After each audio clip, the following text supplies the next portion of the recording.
Hey guys, thanks for tuning in to another video on ForgottenWeapons.com. I'm Ian McCollum, and I'm here today courtesy of Aperture in Paris, taking a look at a bunch of really cool guns. And in particular today, we have a FUSTAN model of 22 rimfire caliber MAS-36. Now, the French military developed and adopted a 22 rimfire MAS-36 trainer called the Tir Réduit, or reduced shooting, a reduced caliber rifle. And they adopted this, well, they were produced during the occupation during World War II, but they were developed and adopted, or developed in the late 1930s. And it is a rifle that was very much developed as a military trainer, insofar as the sights are identical to standard MAS-36 sights, just with different range settings. And in particular, it uses a cartridge adapter where you have what is essentially a 7.5 French-sized steel case that you put a 22 rimfire into, which you can then feed into the system. It takes a lot of time, it's a pain in the butt, to load and unload those cartridge adapters, but once you have them, it allows you to operate the rifle just like a standard military rifle, because your bolt throw is the same length, the firing system, the trigger is exactly the same, you can use stripper clips. It's not an ideal competition precision rifle, but it is much more of an ideal military trainer. Now, this is the opposite. This is specifically developed to be a competition precision target rifle based on the MAS-36. And it's interesting that it actually comes from a development at SE-MAS. That is basically the study group, the developmental group at MAS, which after the adoption of the military Tir Réduit 22 caliber, they continued development on a rifle that didn't use those cartridge adapters. It's not entirely clear if this was a government request or just something that MAS thought would be useful, but this culminated in a 1942 pattern that never went into production. They made some bits for it, but it never really went anywhere until after the war in 1947. There was interest from FUSTAN, which is it's the Fédération des Unions des Sociétés de Tir d'Afrique du Nord, or the Federation of Shooting Societies of North Africa. The several North African nations being part of France at that time, after World War II. Not for that long after World War II, not once we hit the 1960s, but for a period in the 40s and 50s, those countries, Tunisia, Algeria, were still part of France, governed as part of France. And so there were French shooting societies there, and they wanted a good competition rifle, and this is what they got. So essentially about 200 of these were made. This is actually the highest serialized known example of them. And they were made from basically the leftover parts from that 1942 experimental program. That's why there were only about 200 made. That's all they had parts for. And FUSTAN was not a huge organization. So let's take a closer look at what they did, because there are a lot of elements of this rifle that are much better suited to competition shooting than the French military regulation pattern 22 trainer. Let's start with a quick look at the markings here. This is a standard MAS-36 receiver, and it has that standard roll mark at the top, MAS model 1936. However, the remainder of the marking is unique to this pattern. It is de précision, so a precision rifle, 5.5, which is 22 rimfire caliber, and then a serial number 196. There are no other serial numbers on the gun. It's only the receiver there. There's also no military acceptance stamp on the stock, like you would expect on a standard MAS-36, because these weren't military guns. Next, let's move to the action. They have milled off the whole top of the rear sight block here and replaced it with a nice adjustable competition-style aperture sight. Looks exactly like you would see in the US on a lot of, actually in the US you find these a lot on sporterized rifles, Lyman sights. This is the same style. Does not appear to actually be a Lyman product, probably a piece made by MAS, but it is a windage and elevation adjustable aperture. In fact, you can even unscrew the aperture itself right there. And so if you want a larger or smaller aperture, you can replace that with whatever style you prefer. Now the back of the bolt looks the same. The bolt body itself is new because this does not have a magazine. So the Tir Réduit, the military 22 trainer, had standard stripper clip guide, standard 5-round magazine. This is a single shot rifle.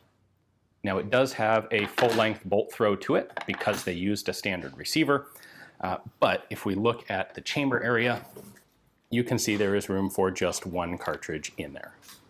And what you would do is just hand feed one 22 rimfire in there.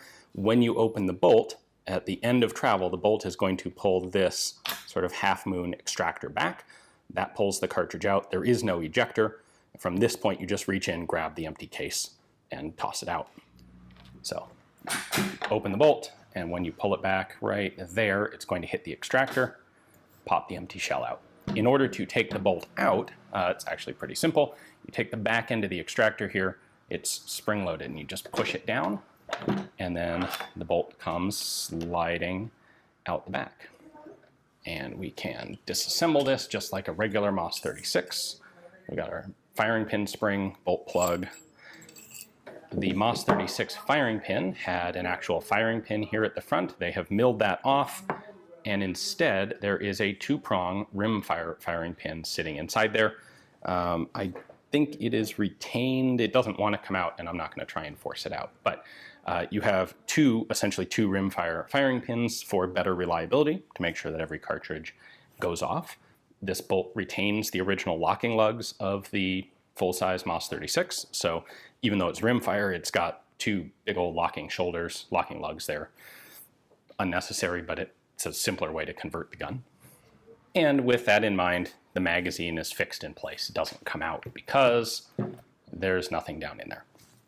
Now, looking at some of the other features, starting at the back, the butt plate is serrated, and it's not just cut with grooves. Those grooves are actually specifically angled. So the ones on the top are pointing downward, and the ones on the bottom are pointing upward to minimize the amount of slippage that this would have on your shirt, or more likely your shooting jacket.